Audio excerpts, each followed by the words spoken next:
Sam Dickinson to the Barracuda as soon as this year? It might be happening.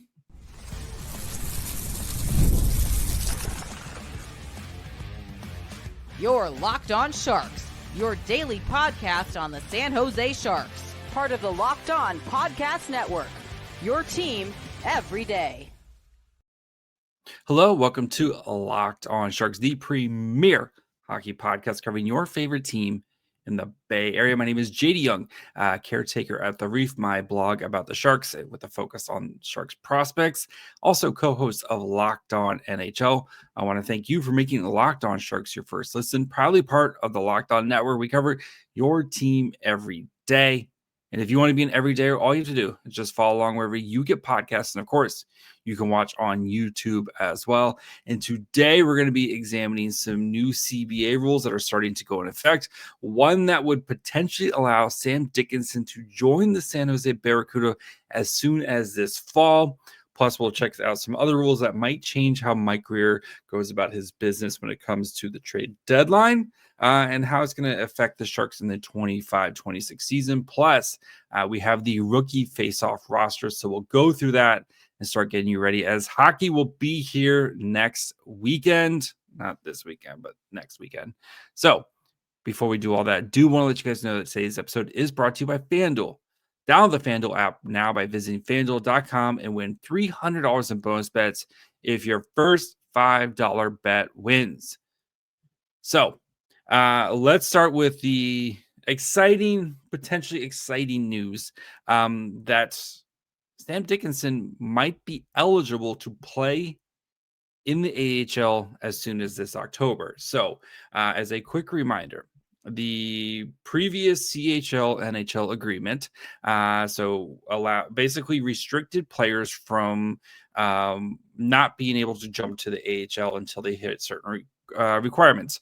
One of those requirements was the requirements were either you had to play 4 full seasons in the CHL or hit the age of 20. I think it's like by middle of January of your birth year or whatever the year is, right? So for players who like Sam Dickinson, who is a June birthday, who's played 3 full seasons in the CHL and playing in the OHL, not eligible to play in the AHL. You saw players get through, like Luca Cagnoni last year, who was 19 when the season started. He was eligible to play because he turned 20 before at sometime in December. Allowed him to go play. He was a little bit older kid, right? Guys like Igor Chernyshov, who were in Kasper Holttunen, were in either European leagues or over in Russia. Those guys, when they were drafted, eligible to play in the AHL, no questions asked, because they weren't in the CHL when they were drafted, right? So Kasper Holttunen was in Liga, came over, played in the OHL after his draft year. Remember, he spent some time with the Barracuda before going back to the London, where he won a Memorial Cup. Igor Chernyshov had his contract, terminated over in Russia, was able to come over, and he is expected to play in the AHL this season.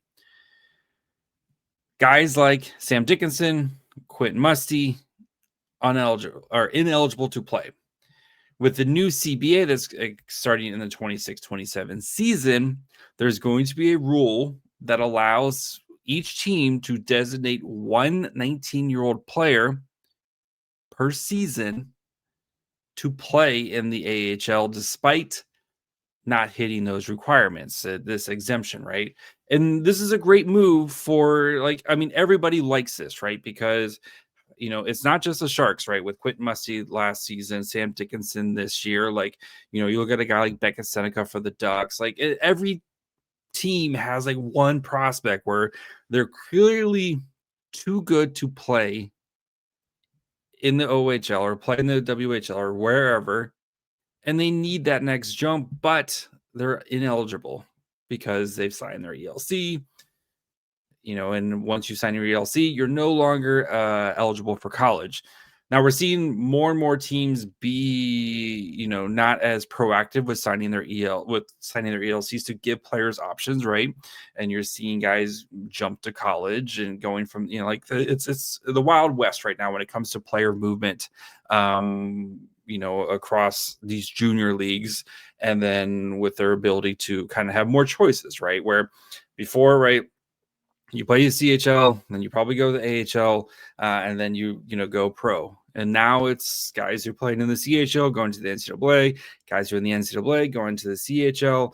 Now you're going to get a straight jump from younger players going from the CHL to the AHL. One thing though is it hasn't officially been passing. So the NHL and the NHL Players Association have agreed on this. Like, this is going to happen, right? The hope is right now that they can work with the CHL to get this going before the season starts. But it's going to happen. If it doesn't happen this year, it's going to happen next year. And then you could look at a guy like Joshua Ravensbergen, or like as a potential player, like maybe Ravensbergen's ready to come play AHL games as a goalie.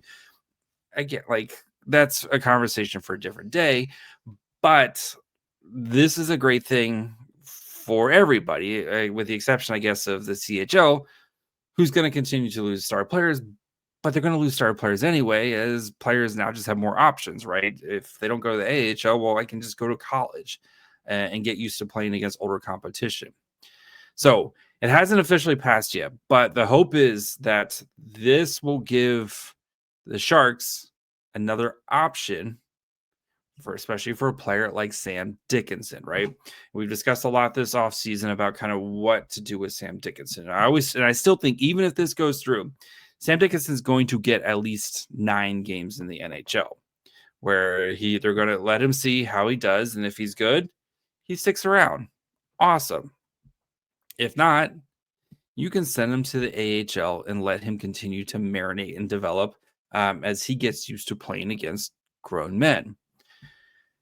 So I think that's what's going to happen at some point, is hopefully, the fingers crossed, hopefully this goes through, because again, being stuck between that position of you're clearly too good to go back and play in the OHL, right? Sam Dickinson, OHL Defenseman of the Year, CHL Defenseman of the Year, broke London Knights records for points as a defense. Like, there's nothing left for Sam Dickinson to do in the OHL. Like, there's just nothing. And the things he needs to work on, which are processing the game at a higher pace, he's just not going to be able to do that in the OHL, because the competition isn't good enough for him to be able to continue to work on things. So the hope is he gets this done.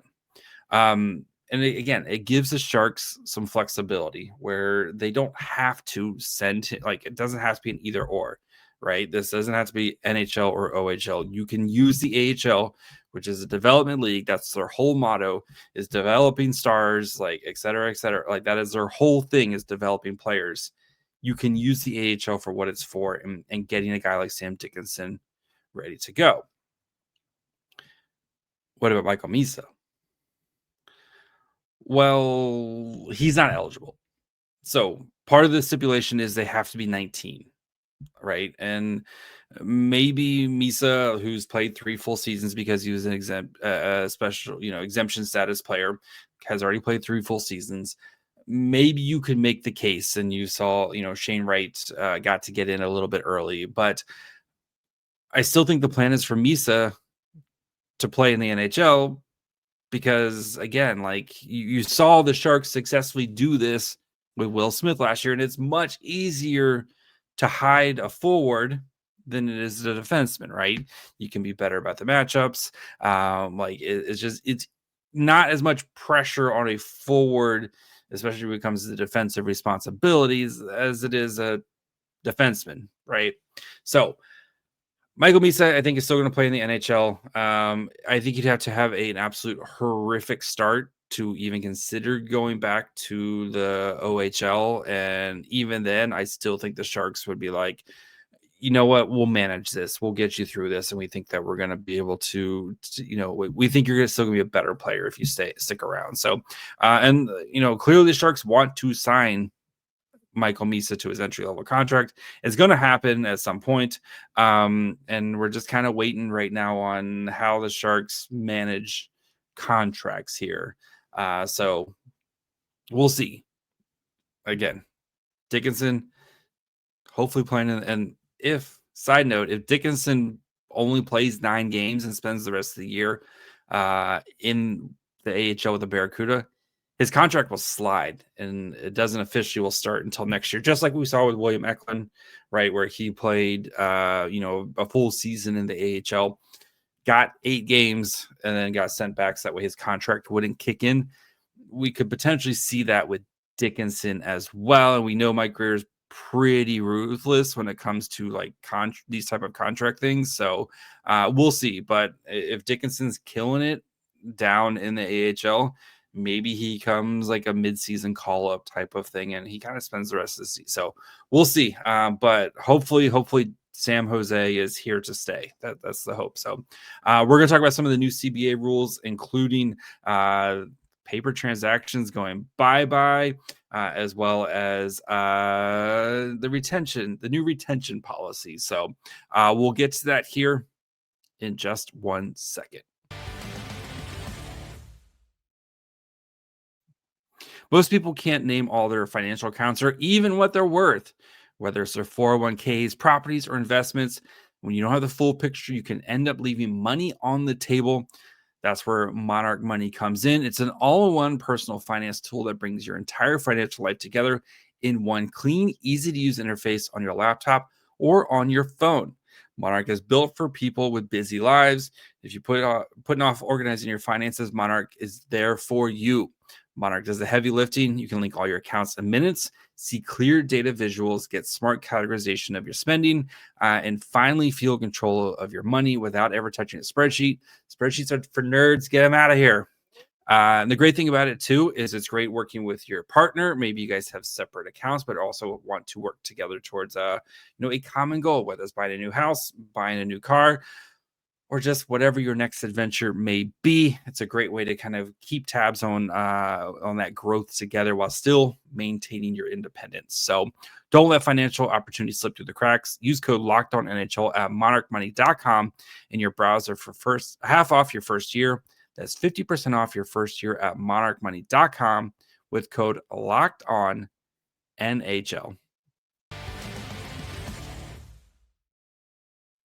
All right, before we continue, I do, of course, want to thank you for making Locked On Sharks your first listen today. For your second listen, when you're done with this show, go check out the Locked On NHL podcast. There's no off season, bringing you daily league-wide stories that matter the most with local coverage you love from Locked On. Find Locked On NHL on YouTube, wherever you listen to podcasts. So we have a bunch of new rules kind of starting to make their way into the league, right? One of the rules that the Sharks don't really have to worry about right now that are going to be in effect is like the playoff salary cap.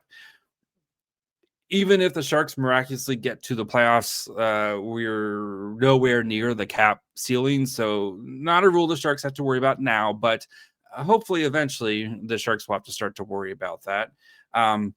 There's also changes to the LTIR where how much money you can actually benefit from the LTIR. They're trying to kind of limit that where teams are only getting it's about a little under $4 million of LTIR relief. Even if you put a $10 million LTIR contract on the books, you're only getting like $4 million of relief. So something to keep in mind for a team like the Canadiens or the team like Vegas, who have big LTIR contracts. You're not getting as much of that back now, especially for player, some of these players who are expected to, I know both those guys aren't, between Pietrangelo and Carey Price, those guys aren't expected to return, but this is something to keep in mind. Like Florida last year with Tkachuk, right? You knew Tkachuk was coming back, but they got to use that full $10 million benefit of his contract. You're going to see less and less of that. So for teams that are using that LTIR, they're going to kind of limit how much money you can actually be able to access, basically. So other ones that are more Sharks related, right? And we'll start with the paper loans. So this is a strategy a lot of teams utilize where they will send a player down to the AHL for a day, right? So say if you have a game on Tuesday, they'll put a player down in the AHL on Wednesday, and then Thursday they'll recall him. And what this is doing is basically is when this player isn't on the cap, right? And usually, right, these players are making $1 million, like less than $1 million, right? Because they're typically kind of borderline NHL players, or their ELC contracts, or right. These are typically smaller contracts. But when you're don't have that player on the roster, all that money that you save goes towards your deadline cap space, right? You're kind of like saving up and saving all these little pennies, and then by the time you get to the deadline, you have a kind of a bigger fund to pull from. They're getting rid of that. So what happens now is teams who send down a player, that player has to be down there for a game. And not very clear if this is an AHL game or an NHL game, or if it's whichever comes first between the two. I'm trying to kind of league. So yeah, must report to AHL and play one game before being called up. So yeah, I guess they have to play one AHL game before calling up. The only exception is goalies, where if you don't have a healthy goalie, right, that's kind of always the exception. There is they're always gonna they want you to have two healthy goalies. So you're going to see, especially like around the trade deadline, because right, remember the rule is a player has to be on an AHL roster come the trade deadline to be eligible to play in the AHL playoffs. So you're going to see more finagling of the roster around that time to get some of these younger players, guys like Colin Graff, right, who paper transaction last year, Jack Thompson, paper transaction last year, send him down to the AHL that Friday, bring him back up on Saturday so they can play in their NHL game, but still be eligible to play in the AHL playoffs because they want them to get that experience, right? You're going to have to see a little bit more, like you're not going to see those paper transactions anymore because players need to, like they have to report for an AHL game and play in an AHL game before they're able to call up, right? I know back in the day, you actually had to like report to camp, like report to like, so if you were, say, like back in the day when the Sharks and Worcester, like they'd have to fly them to San Jose and like they'd have to actually be in the building before you going back. Luckily now a lot of teams are like either really close, or they share facilities, etc. So you don't have to worry about that as much. But this is one of those things that kind of help protect players from, kind of like, because right, you get more money when you're in the NHL. You get those, like it's just it's a little bit shady business by teams, right? Like every team kind of does it, but it's just one of those things where you kind of have to like let's just take care of the players. But anyway, another big change when it comes to the rules now is the retention policy. So teams, Sharks included, have done this where trade deadline, right, we'll retain 50%. We'll find a third team. That player is technically going to be on that team for like 2 seconds. They're going to retain 50% of whatever's left. So 50%. And then 25% basically of the contract, right? Half of half is 25%. So, and that way, whichever team is acquiring said player only has to pay 25% of the contract. That rule is going out the window now, too, basically. It's still possible to do it, but the player has to be, now a team cannot retain a contract that's already been retained within 75 regular season days of the first retention. So basically, a team has to acquire someone kind of like before Christmas, around Christmas time, right? And then that player is eligible to be retained again coming into a at the trade deadline. So like if the Sharks acquired someone or like if say the Sharks traded like Jeff Skinner, for example, and like, hey, we'll retain $1.5 million of his, we'll retain half, and then we're going to trade him to team, the New Jersey Devils or whatever. And then the Devils get to the deadline and they're like, we don't want Jeff Skinner. Like, we'll trade, like, type of thing. So that's kind of how it works. So you're not going to see those, like, 3-team trades where, that middle team gets a little bit like a 3rd-round pick to kind of retain, or like they'll get like a prospect or something. You're not going to see those type of trades anymore. So Mike Greer, weaponizing your cap space here. And I know he only has 1 retention slot left right now, but the days of kind of weaponizing your cap space at the trade deadline are kind of gone now with that, unfortunately. So, and again, like, you kind of get it too, where teams they're like, the whole focus of the CBA was trying to fix some of these LTIR issues and some of these kind of cap loopholes. And this is one that kind of gets fixed. So we're going to talk about the rookie faceoff roster here in a second. When we're going to see Michael Misa, hopefully with the brand new ELC, which other Sharks players we are going to see next week, guys, down in, I think it's Irvine, down in Southern California. So we'll get to that in just 1 second. The NFL season is almost here, and FanDuel is making sure you're ready for kickoff with a can't miss offer. Right now, new customers can bet just $5, and if your first bet wins, you'll get $300 in bonus bets to use across the app. Great thing about FanDuel is it's got you covered if you want to do kind of some same game parlays, if you want to do some season long bets, Joe Burrow MVP, or if you're just looking for a quick and easy way to add a little bit more energy to your Sundays. I like the Eagles winning on Thursday. I think they romp the Cowboys, so put $5 down on the Eagles, and you could be looking at $300 in bonus bets if the Eagles win. So if you're ready to play, download the FanDuel app by visiting FanDuel.com to get started. That's FanDuel.com to place your first $5 bet. I'm also super excited to tell you about my new favorite jeanswear brand, Doer. I've been living in their performance denim straight brand, and honestly, they've completely changed the game for me. The best part, Doer has just opened a brand new store in Hayes Valley, and let me tell you, you're gonna want to stop by. I've been wearing Doer jeans to work. One, they look great, right? You want to look good at work. Nobody wants to be that guy or like that girl at work, because everyone's just like, this person's a slob. You don't have to worry about that with Doer. But they also feel great. They have the 5 times the stretch of traditional denim, so you get that perfect fit without feeling restricted. They're antibacterial, which means they stay fresh longer, so you can wear more and wash less. Doer combines classic jeanswear style with the comfort and performance of athletic wear, the best of both worlds. Once you try them, they'll be your go-to. So visit their new store that's now open at 567 Hayes Street in Hayes Valley, and mention my code LOCKEDONSF for 15% off your first order. Or shop online at shopdoer.com/LockedOnSF. That's DUER for 15% off.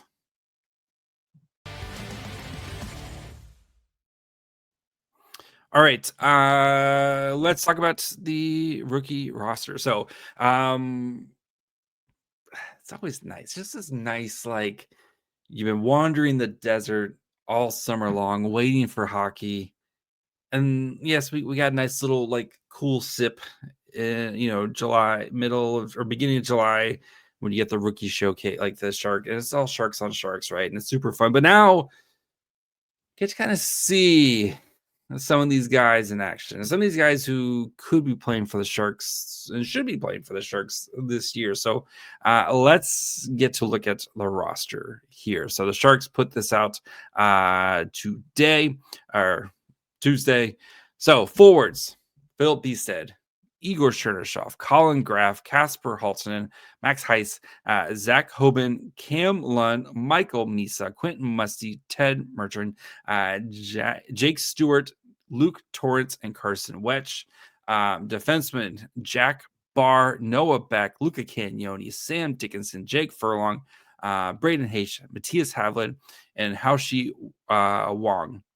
And then the goaltenders, Matt Davis, Christian Kirsch, and Joshua Ravensberg. And so a lot of names, right? I just threw at you there, but like there's a lot of potential NHL players on here.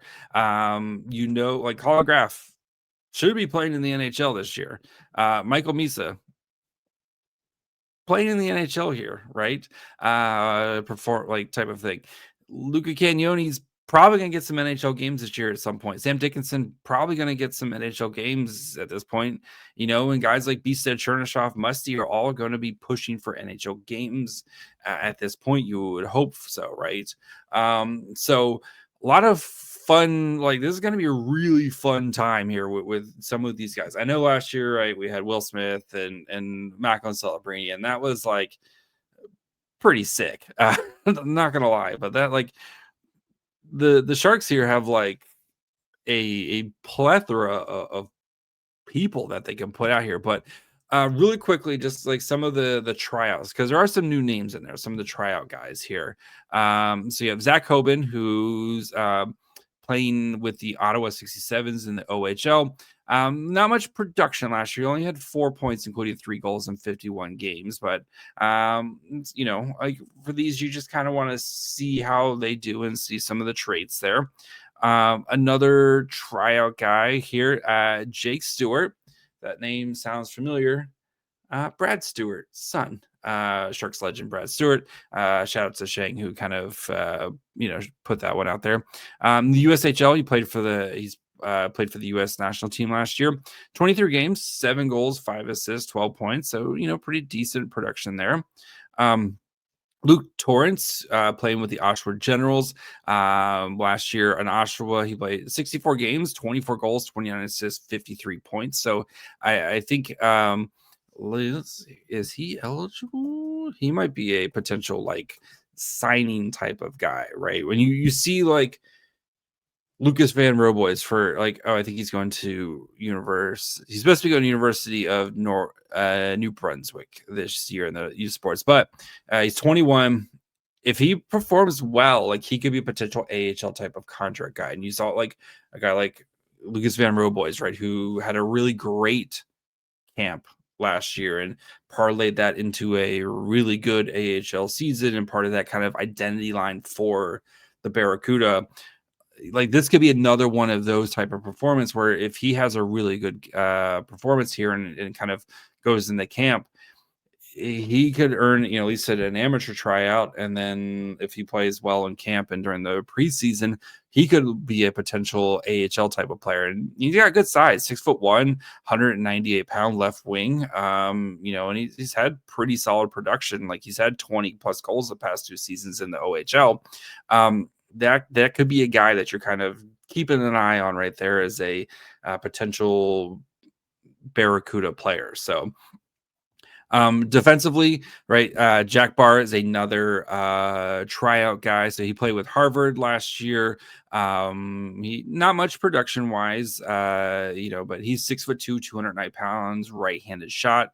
Noah Beck, we got a little bit of a taste of last year as the Sharks signed him out of college. I think he's gonna, he got 1 Barracuda game last year, but played with Arizona State last year in college. And then I think that was it. And all the other guys are like kind of homegrown guys between Cagnoni, Dickinson, Furlong. I know Heish was a guy that they signed, previously, but like, you're getting a fair amount of Sharks players and guys, and you like Havlet and Heish and Furlong and Cagnoni and Dickinson, like, all those guys should be around San Jose this year. So I'm really excited. Like, I'm really excited about this roster. I think and playing against the Ducks, like, the Ducks have a very deep talent, prospect pool as well. And like, again, you don't want to try to take too much away, and we'll get into it a little bit more next week when we as we get closer to it. But yeah, I'm really excited. Like, Misa and Dickinson and Musty, like, all these guys kind of playing against some other competition. Like, I kind of have high hopes for, as weird as it sounds, I kind of have high hopes for this rookie face-off, and I'm really looking forward to it again as we've wandered the desert, and we're gonna be ready to get into some real hockey here really soon. So that's gonna be it for me today. We'll be back probably. You're probably just getting 5 episodes a week. We are officially back to normal schedule next week at 5 a week, but especially if we get the Misa news, Misa / Carey Price news ? you're probably just gonna get 5 episodes because I'm just really excited to talk about the Sharks this year. So anyway, make sure you are following along wherever you get podcasts, and of course you can watch on YouTube as well. The push to 5K. If you haven't subscribed yet, now's the perfect time.